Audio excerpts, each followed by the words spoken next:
کرسی پر نماز پڑھنا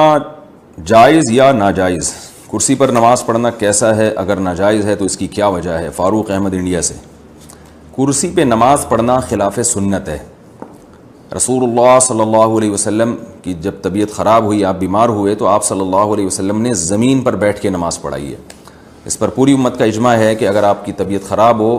آپ زمین پہ بیٹھ کے نماز پڑھیں، اور اگر آپ سے گھٹنے موڑے نہیں جا رہے تو آپ پاؤں کو قبلہ رخ کر لیں، یعنی ایسی صورت میں پاؤں کو قبلہ رخ کرنے میں کوئی حرج نہیں۔ ہم نے بڑے بڑے علماء کو دیکھا ہے، بڑے بڑے بزرگان دین کو دیکھا ہے کہ جب ان کی طبیعت خراب ہوتی تھی وہ زمین پہ بیٹھ کے پاؤں بالکل قبلے کی طرف پھیلا لیا کرتے تھے، کیونکہ ان کے لیے پاؤں کو فولڈ کرنا، ٹانگوں کو فولڈ کرنا مشکل تھا۔ تو آپ پاؤں سیدھے کر کے نماز پڑھیں، اور اگر آپ کو ٹیک لگانے کی ضرورت ہے تو پھر ایسی کرسی جس کے پائے نہ ہوں، تاکہ وہ زمین پہ یعنی ہو، اور پیچھے اس پہ ٹیک لگائیں۔ یہ جو کرسیوں پہ نماز پڑھی جا رہی ہے یہ اس لیے سنت سے دور ہے، اس چند وجوہات ہیں جو میں نمبر وار آپ کے سامنے بیان کرتا ہوں۔ پہلی وجہ تو یہ ہے کہ نبی صلی اللہ علیہ وسلم نے زمین پہ بیٹھ کے نماز پڑھی ہے، اگر آپ ایسا کریں گے کرسی پہ بیٹھ کے تو یہ اس کے خلاف ہو جائے گا۔ دوسرا نقصان اس میں یہ ہے کہ آپ جب زمین پہ سر رکھ کے سجدہ نہیں کر سکتے تو بیٹھ کے اگر آپ سجدہ کریں گے تو وہ کم از کم زمین کے قریب پہنچ جائیں گے، اس میں تواضع زیادہ ہے۔ اگر کرسی پہ بیٹھ کے آپ سجدہ کریں گے تو زمین سے دور ہوں گے، قریب نہیں ہوں گے، تو سجدے کی سنت بھی زیادہ اچھی اسی صورت میں ادا ہو سکتی ہے جب آپ زمین پہ بیٹھ کے سجدہ کریں۔ یہ دو فرق ہو گئے۔ تیسرا فرق کیا ہے کہ کرسی کی وجہ سے صف میں خرابی ہوتی ہے، جبکہ زمین پہ بیٹھ کے آپ نماز پڑھیں گے تو صف نہیں ٹوٹتی۔ کرسی اگر آپ صف میں رکھ لیں تو آپ دیکھیں کہ وہ جو کرسی پہ بیٹھے ہوئے صاحب ہیں ان کی ٹانگیں آگے جا رہی ہوتی ہیں، اور صف تو بنتی ہے ایڑیوں سے، تو سب کی ایڑیاں ایک لائن میں ہیں، اور جو کرسی پہ بیٹھے ہوئے صاحب ہیں ان کی ایڑی آگے ہوتی ہے۔ یہ تیسرا نقصان ہے۔ چوتھا نقصان یہ ہے کہ کرسی کی وجہ سے صفوں کو سیدھا کرنا بہت مشکل ہوتا ہے۔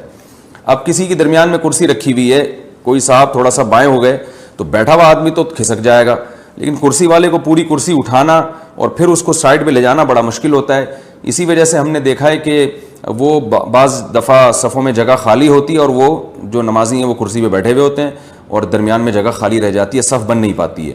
پانچواں نقصان یہ ہے کہ یہ مسجد کے اکرام کے بھی خلاف ہے، بلکہ اس سے پہلے میں بتاؤں گا اس میں غیر مسلموں کی مشابہت بھی ہے۔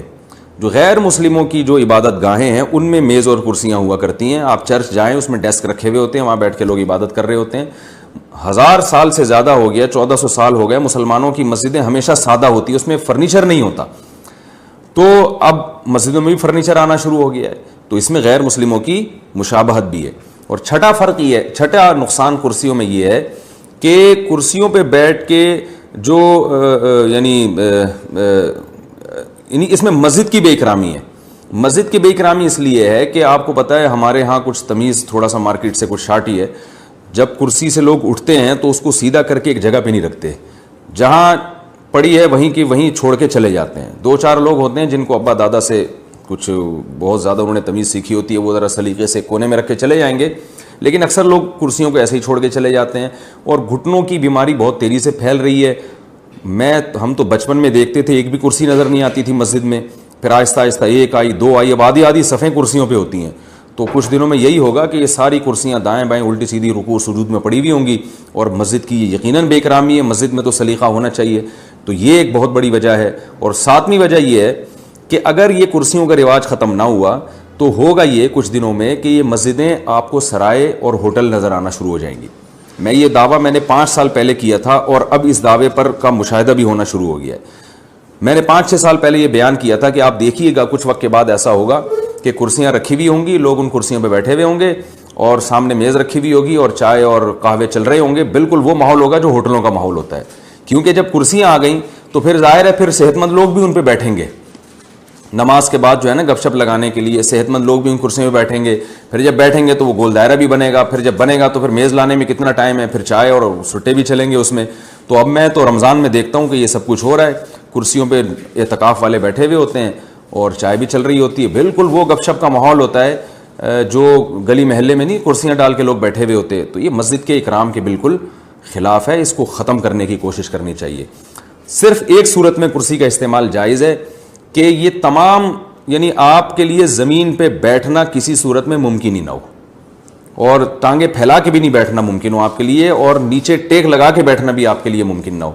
تو پھر بحالت مجبوری کہ آپ کے لیے ایک چیز ناممکن ہے تو پھر آپ کرسی پہ بیٹھ سکتے ہیں, مجبوری ہے, لیکن اس میں بھی بہتر یہ ہے کہ فولڈنگ کرسی ہو, اپنے ساتھ لے کر آئیں, اپنے ساتھ لے کر جائیں. یہ ممکن نہیں ہو تو مسجد میں ایک خاص جگہ ہونی چاہیے جہاں ان کرسیوں کو رکھ دیا جائے. تو یہ اس پر ائمہ کرام کو, مساجد کے اماموں کو چاہیے کہ اس پہ جو ہے وہ نوٹس لیں, اور مسجدوں میں جو کرسیوں کا رجحان بہت تیزی سے بڑھ رہا ہے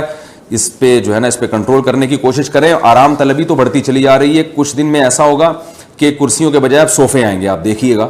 باقاعدہ صوفے آئیں گے کہ بھئی اب سخت جگہ پہ بیٹھا نہیں جا رہا. صاحب کو ڈاکٹر نے کہا ہے کہ آپ سخت جگہ پہ نہ بیٹھیں, نرم جگہ پہ بیٹھیں, تو پھر وہ باقاعدہ صوفے آئیں گے, اور پھر وہ جب صوفے آئیں گے تو پھر وہ فولڈنگ صوفے آئیں گے کچھ وقت کے بعد, پھر وہ ایسا صوفہ آئے گا کہ بوقت ضرورت وہ اس کو بیڈ بھی بنایا جا سکے, کیونکہ بعض دفعہ نمازی تھک جاتے ہیں, ان کی کمر میں درد ہوتا ہے تو ان کو لیٹنا بھی پڑتا ہے. تو وہ پورا ماشاءاللہ گھریلو ماحول بن جائے گا, آپ کو گھر جانے کی ضرورت نہیں رہے گی.